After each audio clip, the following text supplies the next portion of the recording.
ಗಣಪತೆ ನಮಃ. ಕ್ಷೇತ್ರದ ದೇವರಾದ ಮದನಂತೇಶ್ವರ ಹಾಗೂ ಸಿದ್ಧಿವಿನಾಯಕ ಮಹಾಗಣಪತಿಯವರಿಗೆ ವಂದಿಸುತ್ತಾ, ವೇದಿಕೆಯಲ್ಲಿರುವ ಪೂಜ್ಯರಾದ ಸಚ್ಚಿದಾನಂದ ಭಾರತ ಸ್ವಾಮೀಜಿಯವರೇ, ಯೋಗಾನಂದ ಸ್ವಾಮೀಜಿಯವರೇ ಹಾಗೂ ಮೋಹನ್ ದಾಸ್ ಸ್ವಾಮೀಜಿಯವರೇ ಹಾಗೂ ಸೇರಿದಂಥ ವೇದಿಕೆಯಲ್ಲಿದ್ದ ಎಲ್ಲ ಗಣ್ಯ ವ್ಯಕ್ತಿಗಳೇ, ಎಲ್ಲರಿಗೂ ನನ್ನ ನಮಸ್ಕಾರಗಳು. ಇವತ್ತು ನಾವು ಎಲ್ಲ ಇಲ್ಲಿ ಕೂತು ಬ್ರಹ್ಮಕಲಶೋತ್ಸವದ ಪ್ರಥಮ ದಿನ ಅಂತ ಹೇಳ್ಬೋದು. ಅದಕ್ಕೆ ನಾವು ಸೇರಿಕೊಂಡಿದ್ದೇವೆ. ಈ ಬ್ರಹ್ಮಕಲಶೋತ್ಸವಕ್ಕೆ ನಾನು ಶಿಲ್ಪಿಗಳು ಕೇಳಿದ ಹಾಗೆ ನಾನು ದೇವಸ್ಥಾನದ ಮತ್ತು ಇದರ ಬಗ್ಗೆ ಜಾಸ್ತಿ ಹೇಳಲಿಕ್ಕೆ ಹೋಗೋದಿಲ್ಲ, ಎಲ್ಲ ಹೇಳಿದ್ದಾರೆ. ನಾನು ಈ ದೇವಸ್ಥಾನಕ್ಕೆ ಹೇಗೆ ಜೋಡಿಕೊಂಡೆ ಮತ್ತು ನನ್ನ ಅನಿಸಿಕೆ ಏನು ಮತ್ತು ಮುಂದೆ ಇದರಿಂದ ಏನಾಗ್ಬೋದು, ಅಂದರೆ ಮುಂದೆ ಇದರಿಂದ ಏನಾಗಬೇಕು, ನಾವು ಏನು ಎಕ್ಸ್ಪೆಕ್ಟ್ ಮಾಡ್ತೇವೆ ಅದನ್ನು ಒಂದೆರಡು ಮಾತುಗಳಲ್ಲಿ ಹೇಳಲಿಕ್ಕೆ ಬಯಸ್ತೇನೆ. ಈ ಕ್ಷೇತ್ರ ಈಗ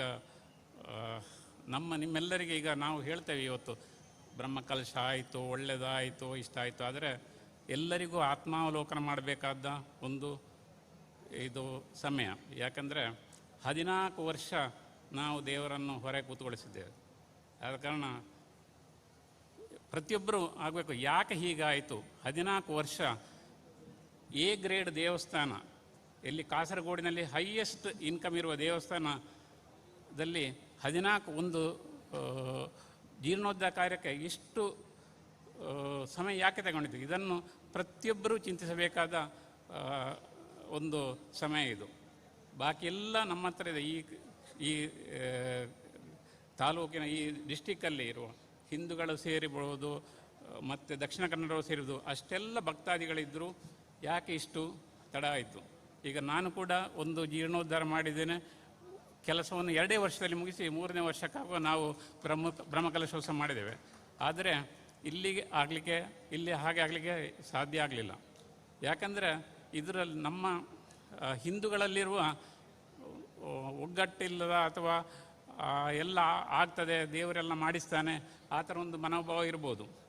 ಯಾಕಂದರೆ 2009ರಲ್ಲಿ ಇಲ್ಲಿ ಅನುಜ್ಞಾ ಕಲಶ ಆಗುವಾಗ ನಾನು ರಷ್ಯಾದಲ್ಲಿದ್ದೆ. ನಮ್ಮ ತಂದೆಯವರನ್ನು ಕಳಿಸಿದ್ದೆ. ಫಸ್ಟು ನಮ್ಮದೇ ದುಡ್ಡು ಹೋಗಬೇಕು ದೇವರಿಗೆ. ಯಾಕಂದರೆ ನಮಗೆ ಎಲ್ಲ ಕಡೆ ನಮಗೆ ಮಹಾಗಣಪತಿ ನನಗೆ ಒಂದು ನನ್ನ ಕೆರಿಯರಲ್ಲಿರ್ಬೋದು, ಕೆಲಸದಲ್ಲಿರ್ಬೋದು, ಇಲ್ಲಿ ಪ್ರಥಮವಾಗಿ ದೇವರಿಗೆ ಪ್ರಾರ್ಥನೆ ಮಾಡಿಕೊಂಡು ನಾವು ಕೆಲಸ ಮಾಡೋದು. ನಮಗೆ ಇಷ್ಟವರೆಗೆ ಎಲ್ಲದಕ್ಕೂ ಒಳ್ಳೇದು ಮಾಡಿದ್ದಾನೆ. ಆಗ ನಾನು ಅವರಿಗೆ 2 ಲಕ್ಷ ರೂಪಾಯಿ ಕೊಟ್ಟಿದ್ದೆ. ಇದು ನಮ್ಮದು ಆಗಬೇಕು ಸುರದ್ದು. ಅದಕ್ಕೆ ಅವರು ಯಾರಿಗೂ ದುಡ್ಡು ಕೊಡುವರಲ್ಲ, ಯಾಕಂದರೆ ದುಡ್ಡು ಇರಲಿಲ್ಲ ಅವರ ಹತ್ರ. ಅವರು ಎಲ್ಲಿಯೋ ಅವರ ಇದು ಸೇವಿಂಗ್ ಮಾಡಿದ ಇನ್ನೂ 50,000 ತಂದು 2.5 ಲಕ್ಷ ಕೊಟ್ಟಿದ್ದೆ. ನಾವು ಈ ಶುರುವ ದಿವಸ 2.5 ಲಕ್ಷ ದೇವರಿಗೆ ಕೊಟ್ಟಿದ್ದೇವೆ. ಆದ ಕಾರಣ ಎಲ್ಲ ಚೆನ್ನಾಗಿ ಆಗ್ತದೆ ಅಂತ. ಆಮೇಲೆ ಪ್ರತಿ ಸಲವೂ ನಾವು ಇಲ್ಲಿ ಬರ್ತಾ ಇದ್ದೇವೆ. ಆಗಲೂ ಕೆಲಸ ಆಗ್ತಾಯಿತ್ತು. ಪ್ರತಿ 5 ವರ್ಷ ಆಯಿತು, 7 ವರ್ಷ ಆಯಿತು, 8ನೇ ವರ್ಷ ಆಯಿತು, ಆಗಲೂ ಕೆಲಸ ಮುಗಿತಾ ಇರಲಿಲ್ಲ. ಒಂದು ದಿವಸ 2019ರಲ್ಲಿ ನಾನು ಕೊಂಡೆಊರಿನಲ್ಲಿ ಸೋಮಯಾಗ ಇತ್ತು. ಸೋಮಯಾಗದಲ್ಲಿ ನಾನು ಊಟ ಮಾಡಿ ಕೂತಿದ್ದೆ. ಆಗ 3 ಜನ ನನ್ನನ್ನು ಕಾಣಲಿಕ್ಕೆ ಹೊರಗಡೆ ಕಾಯ್ತಾಯಿದ್ದರು. ನನಗೆ ಅವರನ್ನು ಹೆಸರು ಮಾತ್ರ ಗೊತ್ತಿದೆ. ಅವರನ್ನು ನೋಡಿದ್ದೆ ನಾನು ಶುರುವಿಗೆ. ಒಂದು ಡಾಕ್ಟರ್ BS ರಾಯರು, ಇನ್ನೊಂದು ಜಯದೇವ ಕಣ್ಣಿಗರು, ಇನ್ನೊಂದು ಕಾಮತ್ರು. ಅವರು ನನಗಾಯ್ತು, ಈ ಮಧ್ಯಾಹ್ನ 2 ಗಂಟೆಗೆ ಇವರು ನನ್ನನ್ನು ಕಾಯ್ತಾ ಇದ್ದಾರಲ್ಲ ಯಾಕೆ ಅಂತ. ಮತ್ತೆ ಹೇಳಿದೆ, ನಾವು ಮಧೂರಿಂದ ಬಂದಿರೋದು, ಹೀಗೀಗಿದೆ, ಕೆಲಸ ಮುಂದೆ ಹೋಗ್ತಾ ಇಲ್ಲ, ಅದಾಗ್ತಾ ಇಲ್ಲ, ಇದಾಗ್ತಾ ಇಲ್ಲ, ನೀವು ಬರಬೇಕು, ಸಹಾಯ ಮಾಡಬೇಕು. ಆವಾಗ ನಾನು ಹೇಳಿದೆ, ನಾನು ಇವಾಗ ಈ ಕಾರ್ಯಕ್ರಮದಲ್ಲಿ ನಾವು ಏನು ಮಾಡಲಿಕ್ಕೆ ಆಗ್ತದೆ, ಮನೆಗೆ ಬರ್ತೀವಿ, ಆಯಿತು ಮನೆಗೆ ಬನ್ನಿ, ಕೂತು ಮಾತನಾಡುವ ಅಂತ ಹೇಳಿದರೆ ಮನೆಗೆ ಬಂದರು. ಎಲ್ಲವನ್ನು ಎಕ್ಸ್ಪ್ಲೈನ್ ಮಾಡಿದರು. ಈ ಥರ ಅಂದರೆ ಎಷ್ಟು ಜನ ಸಹಕಾರ ಮಾಡಿದ್ದಾರೆ. ಇಲ್ಲಿ ಕೆಲಸ ಆಗಿದೆ, ತುಂಬ ಕೆಲಸ ಆಗಿತ್ತು. ಒಂದು 30% ಕೆಲಸ ಉಳಿದಿತ್ತಷ್ಟೇ. ಮತ್ತೆಲ್ಲ ಮರದ ಕೆಲಸ ಆಗ್ತಾಯಿತ್ತು, ಎಲ್ಲವೂ ಆಗ್ತಾಯಿತ್ತು. ಆವಾಗ ನಾನು ಅವ್ರ ಹತ್ರ ಹೇಳಿದೆ, 2014ರಲ್ಲಿ ಬಾರಿ ಭಂಡಾರಿಯವರು ಒಂದು ಸಲ ನನ್ನ ಹತ್ರ ಬಂದಿದ್ದರು. ಅರ್ಜೆಂಟ್ ಒಂದು 10 ಲಕ್ಷ ಬೋರ್ಡು ಮರಕ್ಕೆ ಕೊರಿಯರ ಅಂತ. ಆಗ ನಾನು ಹೇಳಿದೆ, ನಾನು ಅಲ್ಲಿ ಒಂದು ಸಭಾಭವನ ಕಟ್ಟಿಸ್ತಾ ಇದ್ದೇನೆ, ಅದು ಮುಗಿದ ಮೇಲೆ ನಾನು ನಿಮ್ಮದಕ್ಕೆ ಬರ್ತೇನೆ. ಈಗ ನನ್ನ ಹತ್ರ ಅಲ್ಲಿ ಕೊಟ್ಟರೆ ಇಲ್ಲಿ ಶಾರ್ಟೇಜ್ ಆಗ್ತದೆ, ಇಲ್ಲಿ ಕೊಟ್ಟರೆ ಅಲ್ಲಿ ಆಗ್ತದೆ. ಅದಕ್ಕೆ ಒಂದು ಕೆಲಸ ಮುಗಿಸಿ ಇನ್ನೊಂದು ಕೆಲಸ ಹಿಡ್ಕೊಳ್ತೇನೆ ಅಂತ. ಆವಾಗ ಕಡೆಗೆ ಅವ್ರು ಹೇಳಿದರು, ಆಯಿತು ನಾವು ನೋಡ್ತೇವೆ ಅಂತ. ಮತ್ತೊಂದು 2 ತಿಂಗಳು 3 ತಿಂಗಳಾದಾಗ ಹೇಳಿದರು, ಅವು ಇಂಕ್ಲೆ ಆತಂದು ಈರು ಭಟ್ರು ಕೊಟ್ಟು ನಾನೊಂಜಿ ಭಟ್ರು ನನಗೆ ಶಾಂಭಟ್ರು ಉಳ್ಳೇರು, ಆ ರಿಜಿಸ್ಟರ್ ಬಂತು ಕೊರಿಯರ್. ಆದ ಕಾರಣ ಮರಕ್ಕೆ ದುಡ್ಡಾಯಿತು ಅಂತ ಹೇಳಿದರು. ಸೊ ಹಾಗೆ ಅದನ್ನು ನಾನು ನೆನಪಿಸ್ಕೊಂಡು, ದೇವರು ಆವತ್ತು ನನಗೆ ಕಳಿಸಿದ್ದಾರೆ, ಆಗ ನನಗೆ ಕೊಡಲಿಕ್ಕಾಗಲಿಲ್ಲ, ಈಗ ಬಿ ಎಸ್ ರಾವರ ಮೂಲಕ ವಾಪಸ್ ಒಂದು ಕೇಳ್ತಾ ಇದ್ದಾರೆ, ಆದ ಕಾರಣ ಏನಾದರೂ ಮಾಡಬೇಕಂತ. ಹಾಗೆ ನಾನು ಬಿ ಎಸ್ ರಾವರೊಟ್ಟಿಗೆ ತುಂಬ ವಾಟ್ಸಪ್ ಮೆಸೇಜಲ್ಲಿ ಏನಾಗ್ತಾ ಇದೆ, ಏನು ಕೆಲಸ ಆಗಬೇಕು, ಏನಾಗಬೇಕು ಎಲ್ಲ ಕೇಳ್ತಾ ಇದ್ದೆ. ಆವಾಗ ಅವರ ಹತ್ರ ನಾನು ಒಂದೇ ಹೇಳಿದ್ದು, ನಮಗೆ ಆಡಂಬರ ಬೇಡ, ಈಗ ಕೆಲಸ ಮುಗಿಸಿ ಬ್ರಹ್ಮ ಕಲಶ ಆಗಲಿಕ್ಕೆ ನಿಮಗೆ ಎಷ್ಟು ದುಡ್ಡು ಬೇಕಾಗ್ತದೆ ಕೇಳಿ, ನಮಗೆ ಬೇರೆ ಏನು ಬೇಡ, ನಮಗೆ ರಾಜಗೋಪುರ ಬೇಡ, ಅದು ಬೇಡ, ಇದು ನಮಗೆ ಈಗ ಇರುವ ಕೆಲಸವನ್ನೆಲ್ಲ ಮುಗಿಸಿ ನಮಗೆ, ಯಾಕಂದರೆ ದೇವರನ್ನು ನಾವು ಹೊರಗೆ ಕೂತ್ಕೊಳಿಸಿ 12 ವರ್ಷ ಆಯಿತು, ಆದ ಕಾರಣ ಅದನ್ನು ಒಳಗೆ ಕುಳ್ಳಿಸಿ ಮತ್ತೆಲ್ಲ ಕಾರ್ಯಕ್ರಮವನ್ನು ನಾವು ಮಾಡುವಂಥ. ಆವಾಗ ಅವ್ರು ಹೇಳಿದ್ರು, ನಮಗೆ ಇಷ್ಟು ಬೇಕಾಗ್ತದೆ ಅಂತ. ಆಗ ನಾನು ಫಸ್ಟ್ ನನ್ನ ಕಿಸೆಯಲ್ಲಿ ನೋಡಿದೆ ಅಷ್ಟು ದುಡ್ಡು ಇದೆಯಾ ಅಂತ. ದೇವರ ದಯದಿಂದ ತೊಂದರೆ ಇಲ್ಲ, 2 ವರ್ಷ ಟೈಮ್ ಇದೆ, ನಮಗೆ ಅಷ್ಟು ಮಾಡ್ಬೋದು. ಆಗ ಅವರದ್ದು ಹೇಳಿದೆ, ನೀವು ಮುಂದುವರಿಸಿ, ನಾನು ನಿಮ್ಮೊಟ್ಟಿಗಿದ್ದೇನೆ ಅಂತ. ಹಾಗೆ ಅಲ್ಲಿಂದ ಸೇರಿಕೊಂಡ ನಾನು ಮತ್ತೊಂದು 6-7 ತಿಂಗಳು ಕಳೆಯುವಾಗ ಇವರು ಬಂದರು, ನಮ್ಮ ಸದಾಶಿವ ಶೆಟ್ಟರು ಬಂದರು, ಆಮೇಲೆ ಕೆ ಶೆಟ್ಟರು ಬಂದರು. ಆದ ಕಾರಣ ದೇವಸ್ಥಾನದಲ್ಲಿ ಕೆಲಸ ತುಂಬ ಆಗ್ತಾಯಿತ್ತು. ಆವಾಗ ಕೋವಿಡ್ ಶುರುವಾಯಿತು. ಕೋವಿಡ್ ಶುರುವಾದಾಗ ಎಲ್ಲ ಕೆಲಸವು ನಿಂತಿತು. ಕೆಲಸ ನಿಂತಾಗ ಇಲ್ಲಿ ದುಡ್ಡು ಇವರಿಗೆ ಹೇಳಿದ ಈಗ ನಮಗೇನು ಬೇಡ, ಈಗೇನು ಕೆಲಸ ಆಗ್ತಾ ಇಲ್ಲ ಅಂತ. ಕೋವಿಡ್ ಮುಗಿಯಿತು. ಕೋವಿಡ್ ಮುಗಿದಾಗ ನಾವು ಬಿಸ್ನೆಸ್ ಮಾಡ್ತಾ ಇರೋದರಿಂದ ನಮ್ಮ ಬಿಸ್ನೆಸ್ಸಲ್ಲಿ ಸ್ವಲ್ಪ ಪ್ರಾಬ್ಲಮ್ ಬರಲಿಕ್ಕೆ ಶುರುವಾಯಿತು. ಆವಾಗ ದೇವರೇ ಅವರ ಬಾಯಿಂದ ನಮಗೆ ಹೇಳಿಸಿದ್ದು, ಇವಾಗ ನೀವೇನು ಕೊಡಬೇಡಿ, ನೀವು ಕಮಿಟ್ ಮಾಡಿದ ದುಡ್ಡನ್ನು ನೀವೇ ಇಟ್ಕೊಳ್ಳಿ, ಬೇಕಾದಾಗ ನಾವು ಕೇಳ್ತೇವೆ ಅಂತ. ಆದ ಕಾರಣ ನನಗೆ ಯಾವ್ಯಾವಾಗ ತೊಂದರೆ ಇದ್ದೋ ಆಗ ಮಹಾಗಣಪತಿ ಯಾವುದಾದ್ರು ಒಂದು ವಿಧದಲ್ಲಿ ಬಂದುಬಿಟ್ಟು ನಮಗೆ ಸಹಾಯ ಮಾಡಿದ್ದಾನೆ. ಹಾಗೆ ಅದರ ನಂತರ ಮತ್ತೆ ನಾವು ನೆನೆಸ್ಕೊಳ್ಬೇಕಾದ್ರೆ ಯು ಟಿ ಆಳ್ವರು ಇವತ್ತಿಲ್ಲ. ಅವರು ಇದ್ದರೆ ಇವತ್ತು ತುಂಬ ಸಂತೋಷಗೊಳ್ತಾ ಇದ್ದರು. ಅವರು ಒಂದು ದಿವಸ ಫೋನ್ ಮಾಡಿ ಹೇಳಿದ್ರು, ನಿಮ್ಮನ್ನು ಮೀಟ್ ಆಗಬೇಕು ನಮಗೆ ಅಂತ. ನಾನು ಹೇಳಿದೆ, ನೀವು ಬಂದು ನಮ್ಮನ್ನು ಯಾಕೆ ಮೀಟ್ ಆಗೋದು, ನೀವು ಹೇಳಿದ್ದರೆ ಹೇಳಿ, ನಾವು ಬರ್ತೇನೆ, ಊರಿಗೆ ಬಂದಾಗ ಸಿಗ್ತೇನೆ ನಿಮಗೆ ಅಂತ.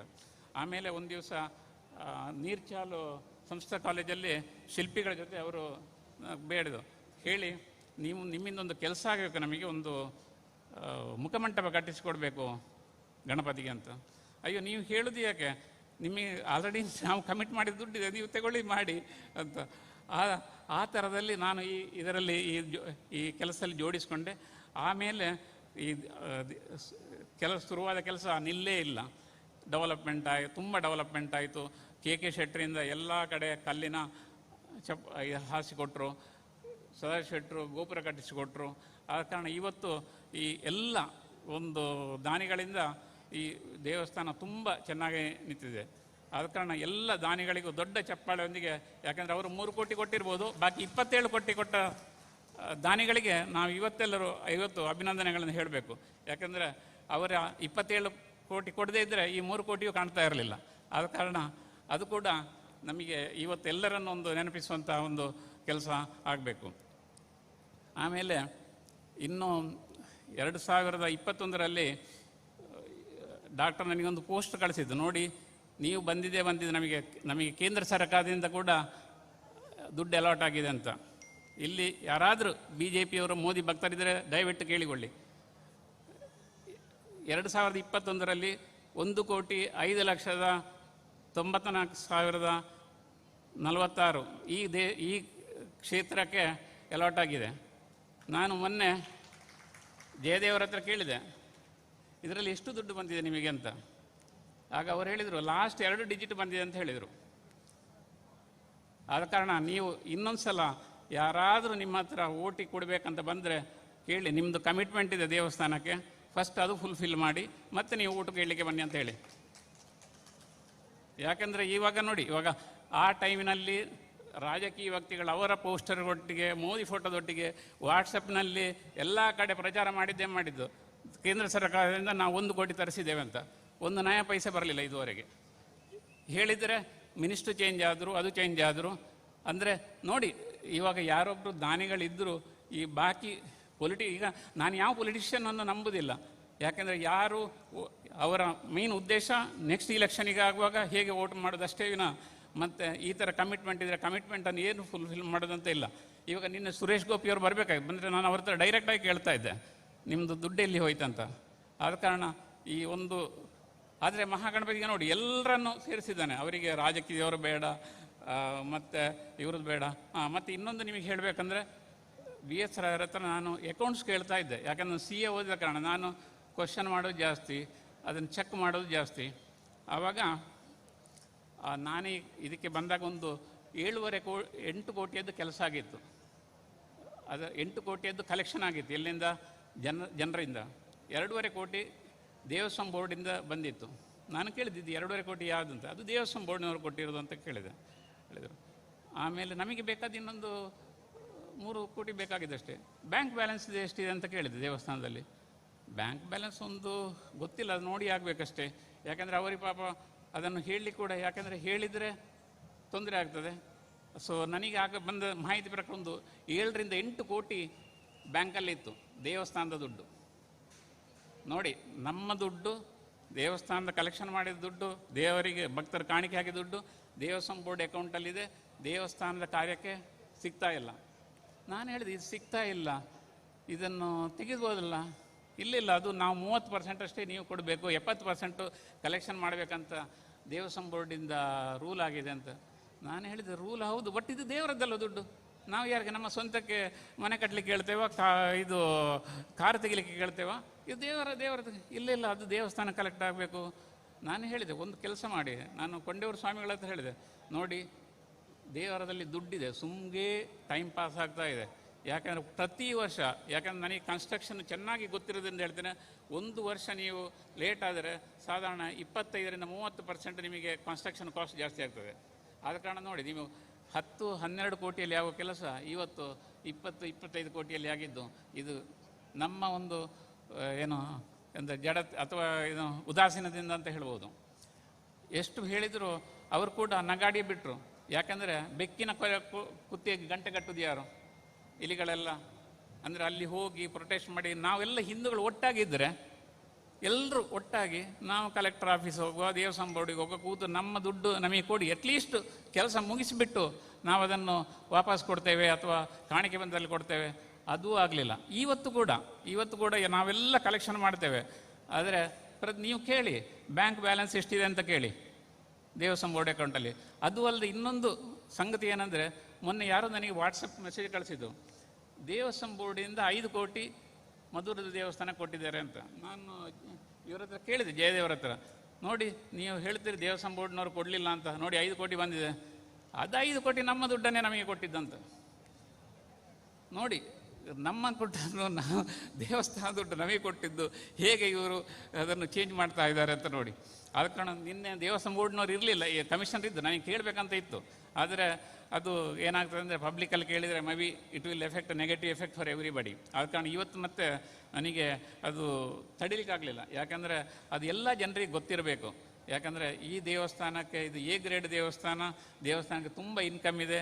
ಆದರೆ ದೇವಸ್ಥಾನದ ದುಡ್ಡು, ಭಕ್ತರ ದುಡ್ಡು ದೇವಸ್ಥಾನದ ಅಭಿವೃದ್ಧಿ ಕಾರ್ಯಗಳಿಗೆ ಸಿಗ್ತಾ ಇಲ್ಲ. ಈಗ ನಾವು ದಾನಿಗಳಿರ್ಬೋದು, ದಾನಿಗಳದ್ದು ಸಣ್ಣ ದೇವಸ್ಥಾನ ಅಂದರೆ ಇದು ಇನ್ಕಮ್ ಇಲ್ಲಿರೋ ದೇವಸ್ಥಾನಕ್ಕೆ ಯೂಸ್ ಆಗ್ಬೋದು. ಆದರೂ ನೋಡಿ, ನಾನು ಅಂದಾಜು ಮಾಡಿದ್ದಕ್ಕಿಂತ ತುಂಬ ಕಡಿಮೆಯಲ್ಲಿ ಇಲ್ಲಿಗೆ ಆಯಿತು. ಉಳಿದ ದುಡ್ಡನ್ನು ನಾನು ಗಣಪತಿಗೆ ಅರ್ಪಿಸಿ ಆಗಿದೆ. ಮತ್ತೆ ಏನು ಮಾಡೋದಂತ ಇವಾಗ ಅಡೂರು ದೇವಸ್ಥಾನದಲ್ಲಿ ಗಣಪತಿಯ ಗುಡಿಯನ್ನು ನಮ್ಮದೇ ಒಂದು ಸ್ಪಾನ್ಸರ್ಶಿಪ್ಪಲ್ಲಿ ನಡೀತಾ ಇದೆ. ಇಲ್ಲಿ ಬರೀ ಮಂಟಪ ಆಯಿತು, ಅಲ್ಲಿ ಒಂದು ಗುಡಿ. ದೇವರು ನಮಗೆ ಅದಕ್ಕೆ ಇನ್ನೊಂದು ಅವಕಾಶ ಕೊಟ್ಟ. ಯಾಕೆಂದರೆ ಎಲ್ಲರೂ ದಾನಿಗಳು ಬಂದರು, ದುಡ್ಡಿತ್ತು ನಮ್ಮ ಹತ್ರನೂ ದೇವರು ಕೊಟ್ಟಿದ್ದ. ನಾನು ಹೇಳಿದೆ, ದೇವರಿಗೆ ದುಡ್ಡಿಟ್ಟದ್ದು ಏನು ಮಾಡೋದು? ಆಗ ಅಡೂರು ದೇವಸ್ಥಾನದವ್ರು ನಮ್ಮನ್ನು ಕರೆದರು, ಹೇಳಿದ್ರು ಇದೊಂದು ಕೆಲಸ ಆಗಬೇಕಂತ. ನಾನು ಆಗ ಹೇಳಿದೆ, ಅಲ್ಲಿಗೆ ಬೇಡದಿರಿ, ಇಲ್ಲಿಗೆ ಯೂಸ್ ಆಗ್ಬೋದು ಅಂತ. ಆದ ಕಾರಣ ನೀವೆಲ್ಲರೂ ನೋಡಿ, ಇನ್ನೊಂದು ಸಲ ಇದೇ ಥರ ದೇವಸ್ಥಾನ ಇಷ್ಟೇ ದೊಡ್ಡದಿದೆ, ಆದರೆ ಜನ ತುಂಬ ಕಡಿಮೆ ಹೋಗ್ತಾರೆ ಅಲ್ಲಿಗೆ. ಆ ಕಾರಣ ನೀವೆಲ್ಲರೂ ಹೋಗಿ ಆ ದೇವಸ್ಥಾನದ ಅಭಿವೃದ್ಧಿ ಕೂಡ ಹೀಗೆ ಸಹಕಾರಿಯಾಗಿ. ಹಾಗೆ ಏನಾದರೂ ತಪ್ಪು ಹೇಳಿದರೆ ಅದು ಕ್ಷಮಿಸಿಬೇಡಿ. ಆದರೆ ಮುಂದಿನ ದಿನಗಳಲ್ಲಿ ಹೀಗೆ ಆಗಬಾರ್ದು. ಆದ ಕಾರಣ ಮುಂದೆ ನೀವೆಲ್ಲರೂ ಸೇರಿ ದೇವಸ್ಥಾನದ ಅಭಿವೃದ್ಧಿಗೆ, ದೇವಸ್ಥಾನದ ದುಡ್ಡೇ, ನಮಗೆ ಹೊರಗೆ ದುಡ್ಡು ಬೇಡ. ಯಾಕಂದರೆ ಇಲ್ಲಿಗೆ ಅಷ್ಟು ಕಾಣಿಕೆ ಬರ್ತದೆ. ಅಷ್ಟು ಪ್ರತಿಯೊಂದು ಮನೆಯಲ್ಲಿಯೂ, ಕಾಸರಗೋಡು ತಾಲೂಕು, ಮಂಗಳೂರು ಜಿಲ್ಲೆ, ಪ್ರತಿಯೊಂದು ಮನೆಯಲ್ಲಿ ಏನು ಕಾರ್ಯಕ್ರಮ ಆಗ್ತಿದ್ರು, ಮಧುರಿಗೊಂದು ಉದಯಾಸ್ತಮಾನ, ಮಧುರಿಗೊಂದು ಸೇವೆ ಮಾಡಿದ ಮನೆ ಇರಲಿಕ್ಕಿಲ್ಲ. ನೀವು ಲೆಕ್ಕ ಹಾಕೊಳ್ಳಿ, ವರ್ಷಕ್ಕೆ ಒಂದು ಮನೆಯಿಂದ ಅಟ್ಲೀಸ್ಟ್ 100-150 ರೂಪಾಯಿ ಬಂದೇ ಬರ್ತದೆ ಇಲ್ಲಿಗೆ. ಎಷ್ಟು ದುಡ್ಡಾಗ್ಬೋದು ನೀವು ಆಲೋಚನೆ ಮಾಡಿ. ಇಷ್ಟೆಲ್ಲ ದುಡ್ಡು ಇಲ್ಲಿಗೆ ಹೋಯಿತು ಅಂದರೆ ಸಂಬಳಕ್ಕೆ ಹೋಗಿರ್ಬೋದು, ಆದರೂ ಬ್ಯಾಂಕಲ್ಲಿ ದುಡ್ಡಿದೆ. ಅದು ಯೂಸ್ ಮಾಡಿದರೆ ಈ ಕಾರ್ಯಕ್ರಮ, ಈ ಬ್ರಹ್ಮಕಲಶೋತ್ಸವ ಸಾಧಾರಣ 5-6 ವರ್ಷ ಅಥವಾ 7 ವರ್ಷ ಮೊದಲು ಆಗ್ತಾಯಿತ್ತು. ಅರ್ಧ ಖರ್ಚಿನ ಕಡಿಮೆಯಲ್ಲಿ ಆಗ್ತಾಯಿತ್ತು. ಫಸ್ಟ್ ಇಷ್ಟೆಲ್ಲ ಆಗಲಿಲ್ಲ. ಯಾಕೆ? ನಮ್ಮ ಒಂದು ಉದಾಸೀನತೆಯಿಂದ. ಯಾಕೆಂದರೆ ಅದಕ್ಕೊಂದು ಲೀಡರ್ಶಿಪ್ ತಗೊಂಡು ಅದನ್ನು ಹೇಳಿ ಅದನ್ನು ಮಾಡಿ ಈಗ ಸೆಂಟ್ರಲ್ ಗೌರ್ಮೆಂಟಿಂದ ದುಡ್ಡು ತಗೊಳ್ಳೋದು ತುಂಬ ಈಸಿ ಇಲ್ಲ. ಬಟ್ ಅದಕ್ಕೋಸ್ಕರ ಕೆಲಸ ಮಾಡಬೇಕು. ಅವರಲ್ಲಿ ಗೌರ್ಮೆಂಟ್ ನಾವು ಸ್ಯಾಂಕ್ಷನ್ ಮಾಡಿದ್ದೇವೆ, ನೀವು ಪೇಪರ್ ಕೊಡಲಿಲ್ಲ, ನಾವು ಅದಕ್ಕೆ ಜವಾಬ್ದಾರಿ ಅಲ್ಲ ಅಂತ. ಪೇಪರ್ ಕೊಡೋದು ಯಾರು? ಅದನ್ನು ಫಾಲೋ ಅಪ್ ಮಾಡಿ ಇಷ್ಟೆಲ್ಲ. ಅಂದರೆ ಏನಾಗಿದೆ ಅಂದರೆ ಇಲ್ಲಿ ಇನ್ನೊಂದು ವಿಷಯ ಏನು ಹೇಳಬೇಕಂದ್ರೆ, ಇಲ್ಲಿ ಸಮಿತಿ ಅಂತ ನಾನು ಕೇಳಿದೆ, ನಿಮ್ಮ ಸಮಿತಿಯಲ್ಲಿ ಎಷ್ಟು ಜನ ಇದ್ದಾರೆ ಅಂತ. ಒಂದು 20-25 ಜನ ಇದ್ದಾರೆ ಅಂತ. ಮತ್ತು ನೀವು 3 ಜನ ಅಲ್ಲ, ಎಲ್ಲಿ ಕಡೆ 3 ಜನ ಸಿಗ್ತೀರಲ್ವ, ಬಾಕಿದ್ದವರು ಎಲ್ಲಿದ್ದಾರೆ ಅಂತ ಕೇಳಿದೆ. ಅಲ್ಲ, ಬಾಕಿದ್ದವರು ಸಮಿತಿಯಲ್ಲಿದ್ದಾರೆ, ಬಟ್ ಮೀಟಿಂಗ್ ಕೆಲವು ಸಲ ಬರ್ತಾರೆ, ಮತ್ತು ಇದಕ್ಕೆಲ್ಲ ಬರೋದಿಲ್ಲ ಅಂತ. ಆಮೇಲೆ ನಾನು ಸಮಿತಿಯವರು ಎಷ್ಟು ಕಾಂಟ್ರಿಬ್ಯೂಟ್ ಮಾಡಿದ್ದಾರೆ ಅಂತ ಒಂದು ಲಿಸ್ಟ್ ತಗೊಂಡೆ. ಫಸ್ಟು 5 ಜನ ಬಿಟ್ಟರೆ ಮತ್ತೆಲ್ಲರೂ 5,000 ರೂಪಾಯಿಂದ ಕೆಳಗೆ ಕೊಟ್ಟವರು. ಮತ್ತು ನಾನು ಹೇಳಿದೆ, ಇವರನ್ನೆಲ್ಲ ಯಾಕೆ ಇಟ್ಕೊಂಡಿದ್ದೀರಿ? ಮತ್ತೆ ಅಲ್ಲಲ್ಲ, ಅದು ನಮಗೆ ಪೊಲಿಟಿಕ್ಸು, ಅಂದರೆ ನಾವು ಆ ಪಾರ್ಟಿಯನ್ನು ಇಟ್ಕೊಳ್ಬೇಕಾಗುತ್ತೆ, ಈ ಪಾರ್ಟಿಯವರನ್ನು ಇಟ್ಕೊಳ್ಬೇಕಾಗತ್ತೆ ಅಂತ ಹೇಳಿದರು. ಆಗ ನನಗಾಯಿತು, ಒಳ್ಳೆ ಕೆಲಸ ಮಾಡಿದಿರಿ. ಯಾಕೆಂದರೆ ಎಲ್ಲ ಪಾರ್ಟಿಯವರಿದ್ದರೆ ಒಳ್ಳೆ, ನಮಗೆ ಮನೆಗೆ ಸಂದೇಶ ವೋಟರ್ ID ಕರೆಕ್ಟಾಗಿ ಮನೆಗೆ ತಲುಪ್ತಾರೆ. ಆದ ಕಾರಣ ಎಲ್ಲ ಪಾರ್ಟಿಯವರು ಸೇರಿ ಇದು ಮಾಡೋದು ಭಾರಿ ಒಳ್ಳೆಯದು. ನೀವು ಒಳ್ಳೆ ಕೆಲಸ ಮಾಡಿದ್ದೀರಾ. ಆದ ಕಾರಣ ಒಂದು ಕೆಲಸ ಮಾಡಿ, ಎಲ್ಲರ ಹತ್ರ 1,000 ಕೂಪನ್ ಕೊಟ್ಬಿಟ್ಟು ಫಿನಿಷ್ ಮಾಡಲಿಕ್ಕೆ ಹೇಳಿ ಅಂತ ಹೇಳಿದೆ. ಅವರು ಏನು ಹೇಳಿದರು, ನಾನು ಹೇಳಿದರೆ ನಗಾಡ್ತಾರೆ ವಿನ ಅದಕ್ಕೆ ಉತ್ತರ ಕೊಡಲಿಕ್ಕೆ ಹೋಗೋದಿಲ್ಲ VS ರಾವ್ ಅವರು. ಆದರೂ ನಾನು ಹೇಳಿದೆ, ನೀವೇನು ವರಿ ಮಾಡಬೇಡಿ, ನಾವೆಲ್ಲ ಸೇರಿ ಸಂಕಲ್ಪ ಮಾಡಿದ್ದೇವೆ, ಟೈಮಿಗೆ ಆಗ್ತದೆ, ನಾವು ನಿಮ್ಮೊಟ್ಟಿಗೆ ಇದ್ದೇವೆ, ನಾವು ಇನ್ನೊಬ್ಬರನ್ನು ಎಲ್ಲರನ್ನು ಸೇರಿಸುವ.